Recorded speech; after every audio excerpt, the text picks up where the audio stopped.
नमस्कार भाइयों। एक भाई हैं जो उत्तर प्रदेश के लखनऊ ज़िला से हैं, लखनऊ से, और वो हमसे अपने समस्याओं का समाधान पूछे हैं।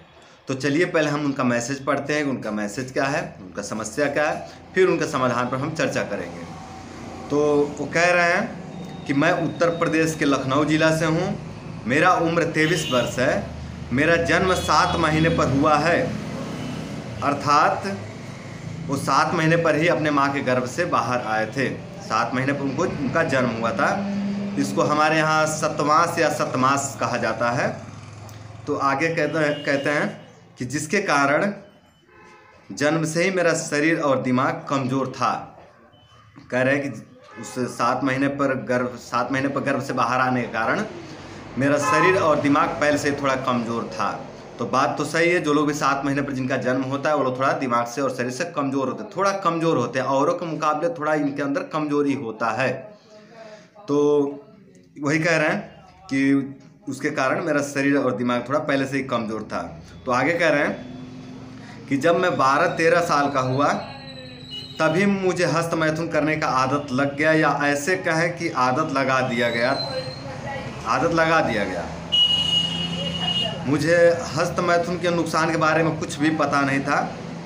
मैं रोज़ हस्त मैथुन करता था, कभी कभी तो दिन में 3 से 4 बार हस्त मैथुन कर देता था। जब मैं 19 वर्ष का हुआ तब मुझे बहुत ज़्यादा शारीरिक और मानसिक कमजोरी महसूस होने लगा। पहले तो मैंने इसको इग्नोर किया, अनदेखा किया, लेकिन धीरे धीरे मेरा हालत बहुत ज़्यादा ख़राब हो गया। मैं डिप्रेशन में चला गया। गांव के डॉक्टर को दिखाया तो उन्होंने कमजोरी और नींद का दवाई दिया, लेकिन उससे भी कोई फ़ायदा नहीं हुआ। फिर छोटे छोटे कई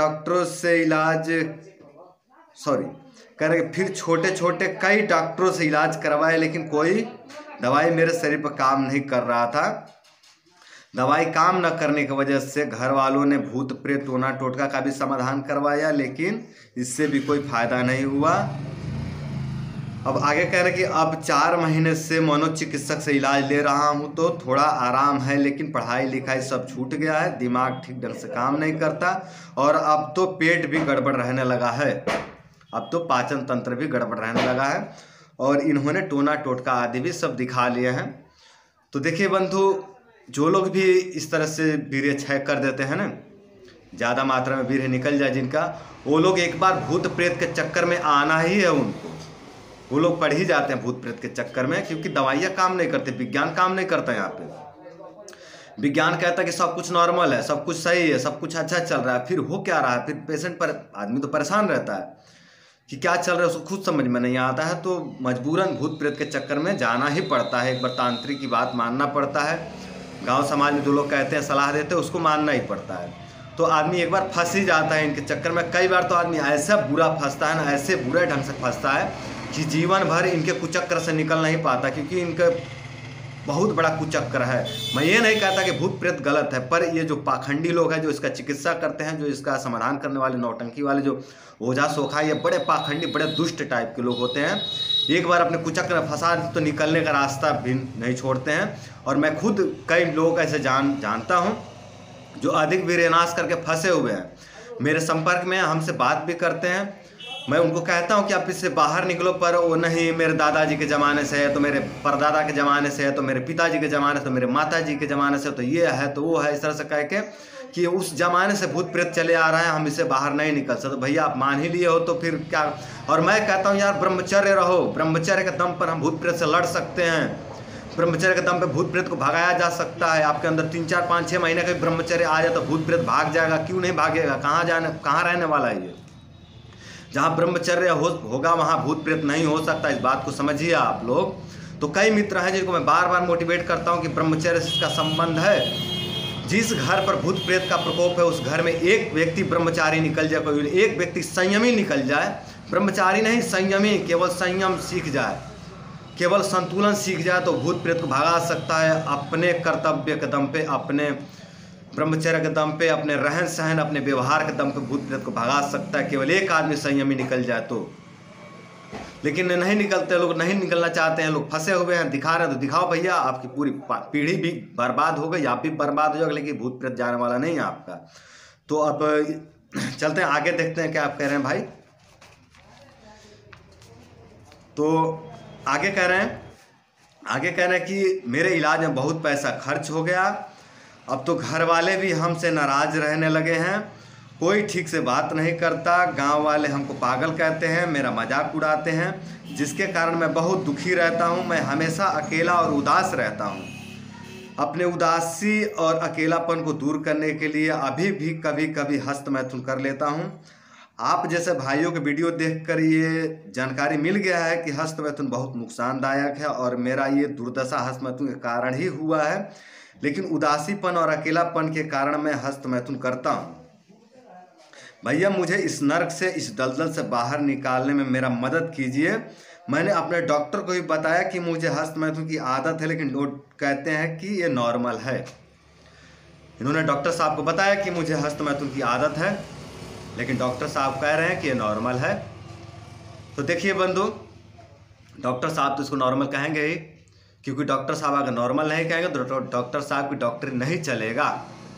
जो बड़े बड़े कंपनियां व्यापार कर रही हैं, दवाइयाँ बेच रही हैं, उनका व्यापार बंद होने वाला है अगर ब्रह्मचर्य का, संयम का अगर सब लोग पालन करने लगे, ब्रह्मचर्य का पालन करने लगे। तो अगर सब लोग संयम सीख जाए तो ये बड़ी बड़ी कंपनियां बंद हो जाएगी, क्योंकि इसका संबंध केवल दिमाग से ही नहीं है। बुखार आना, बार बार बुखार आना, हर महीने में बुखार आ जाना, बार बार सर्दी होना, बार बार छींके होना, बार बार हड्डियाँ कमज़ोर होना, आंखें कमज़ोर होना, किडनी खराब होना, लीवर कमज़ोर होना, इन सबका संबंध सबका संबंध जो है कि वीर्य से है। वीर्य को अगर धारण किया तो इन सभी बीमारियों को हम कम कर, नहीं खत्म करते, मानता हूँ कि बीमारियाँ खत्म नहीं हो सकती, पर 60%, 70%, 80% तक हम इन बीमारियों पर काबू पा सकते हैं संयम साध करके। तो अगर लोग संयम साधने लगे, आप जैसे भाई, हमारे जैसे भाई जो हैं संयम साधने लगे, तो इनका बड़ा बड़ा जो है कि व्यापार, जो बड़ी बड़ी कंपनियां चल रही हैं वो ठप होने वाली हैं, बंद हो जाएंगी। इसलिए कहेंगे ही कि ये नॉर्मल है। तो आप उनके बात में मत आइए, आप खुद देख ही रहे हैं, आपका खुद अनुभव है कि मेरी दुर्दशा हुई पड़ी है इससे। तो बंधु आप ब्रह्मचर्य का पालन करिए। अब देखो, आप ही निकाल, मैं इसमें क्या कर सकता हूँ, ये समस्या आपका समाधान आप ही करोगे, मार्गदर्शन कर सकता हूँ मैं। मार्गदर्शन करने के लिए केवल मैं ही नहीं हूँ, अनेकों मित्र हैं जो यूट्यूब पर मौजूद हैं, यूट्यूब पर अपनी जानकारी शेयर कर रहे हैं, अपना अनुभव भी शेयर कर रहे हैं कि कैसे इससे निकला जाए बाहर, किस तरह से हम धीरे धीरे स्टेप बाय स्टेप निकल सकते हैं। तो आप उसको देखिए, मोटिवेट रहिए और आप इससे बाहर निकलने का पूरा प्रयास करिए बंधु। आप निकलिए, हम पूरा प्रयास करेंगे कि आपको इससे हम बाहर निकालें, पर निकलना आप ही को है।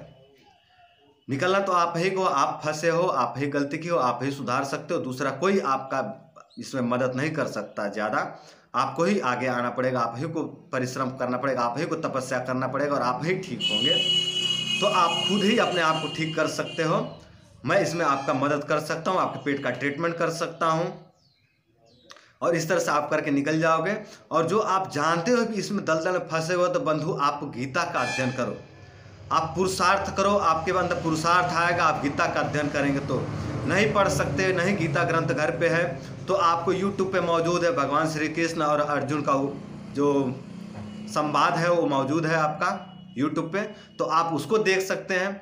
बहुत अच्छा मोटिवेशन मिलेगा उसमें। जो अर्जुन, जो भगवान श्री कृष्ण जो अर्जुन को उपदेश दे रहे हैं ना, वो केवल अर्जुन को नहीं दे रहे हैं, वो सभी मनुष्य जाति के लिए है। सभी जो भी पृथ्वी पर जो भी मनुष्य आए हैं उन सब के लिए है वो उपदेश। स्त्री के लिए भी है, पुरुष के लिए भी है, रोगी के लिए भी है, निरोगी के लिए भी है। विशेष करके उन पर लागू होता है जो फंस चुके हैं बहुत बुरी तरह से और समझ में नहीं आ रहा कि हम क्या करें, कहाँ जाएं, कहाँ ना जाए। जो लोग इस तरह से फंस चुके हैं उनके लिए है वो उपदेश और वो संदेश। तो आप उसको देख करके मोटिवेट हो सकते हैं और ज़रूर देखें आप, उससे आपको बहुत अच्छा बल मिलेगा, बहुत ज़्यादा बल मिलेगा और आप इससे धीरे धीरे धीरे धीरे इससे दलदल से, इस नर्क से बाहर आ जाएंगे। और बंधु, इस नर्क से अगर बाहर निकलना है तो ब्रह्मचर्य का पालन करना ही पड़ेगा आपको। इस भयंकर दुख से हटकर सुख में जाना है तो आपको ब्रह्मचर्य का पालन करना ही पड़ेगा। बिना ब्रह्मचर्य का आप इससे बाहर नहीं आ सकते। साइकोलॉजिस्ट, डॉक्टर, मनोचिकित्सक आपको 20 साल, 30 साल, 50 साल दवाइयाँ चला देगा, आपका पूरा जीवन खत्म हो जाएगा। दवाई खाते खाते लेकिन आप खुश नहीं रह पाएंगे। कुछ एक टैबलेट खाएंगे, 2 टैबलेट खाएंगे, थोड़ा सा आनंद की भी अनुभूति होगा, थोड़ा सा नशा होगा, और फिर से आप जो है कि वही स्थिति में, जब दवाई का नशा खत्म होगा तो आप फिर से वही स्थिति में जाएंगे। तो बंधु मैं कहता हूँ नशा करो, लेकिन ब्रह्मचर्य का नशा करो। ऐसा नशा करो कि बिना ब्रह्मचर्य का आप जी ना पाओ। ऐसे ही होने वाला है। जब आप ब्रह्मचर्य को धारण कर लोगे ना तो बिना ब्रह्मचर्य का आप रह ही नहीं पाओगे। बहुत कम संयमित रहोगे आप, बहुत कम वीर्य खर्चा करोगे। वीर्य खर्चा करने में डर लगेगा आपको, अच्छा नहीं लगेगा, मन दुखी हो जाएगा वीर्य खर्च करने से। तो आप जो है कि ब्रह्मचर्य का नशा करो। नशा करना ही है तो ब्रह्मचर्य का नशा करो। और जिस दिन ब्रह्मचर्य का नशा आपको लग गया, आप इससे मुक्ति मिल जाएगा आपको, इस रोग भय से और चिंता से और ये कमजोरी से और इस मानसिक परेशानी से। तो बंधु इस नरक से हटकर अगर स्वर्ग में जाना है तो ब्रह्मचर्य का पालन करें, तो जरूर करें। और कभी आप मेरे संपर्क में आइए तो मैं आपका पेट का ट्रीटमेंट कर दूंगा, आपका थोड़ा हेल्प हो जाएगा, मदद मिल जाएगा इससे बाहर निकलने में। तो बंधु आप ब्रह्मचर्य का पालन करें। और आज के लिए इतना ही। नमस्कार।